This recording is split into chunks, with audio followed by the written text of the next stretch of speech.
Hey guys, welcome back. So in this video, we're going to place the furniture from our library file into our project. Now these are 2D families. Now it helps to add 2D families at the start of the project as it keeps the size of your project low and helps in working faster with Revit as well. Now to place these families, you can open this project file. You will find it in our exercise files here.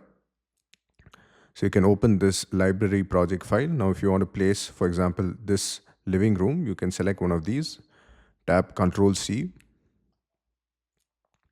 and then place it here. So tap Ctrl V to place it. Now when you place it, you need to make sure that you're placing it in the right level. So I'm going to select this, and you can notice that right now the level is ground floor, finish floor. Now what I'm also going to do is I'm going to delete the other 3D elements here, and I'm going to move this in place. You can tap the space bar to rotate it. And now this is a very parametric family, which means that you can decrease the size as per your requirements. And you can notice that it becomes a double-seater sofa. We have a single-seater sofa here. You can also use the align tool and align it along the walls as shown. Let's reduce the size a bit more. And then we placed our living room in place. Similarly, we can also place, for example, here the kitchen unit. So let's go back to our library file. We have a kitchen unit here. This is also a parametric 2D family. So tap Ctrl C and then tap Ctrl V to place it here. And you can, in case you've already placed it and want to rotate it, you can then activate the rotate tool. Make sure to place your point. So I'm going to place this here and then rotate it this way. Perfect. And then we need to align this as well. So use the align tool, align it in place. What I'll also do is I'll quickly switch to medium just to see the wall lines a bit better. So you can see the structural lines here.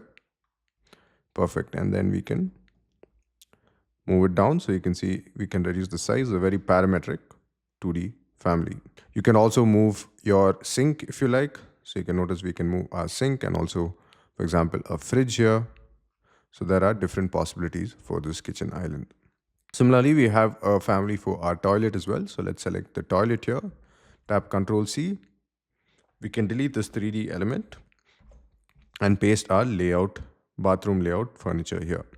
And then this works similarly as well. So you can move it in place and then also lock it here.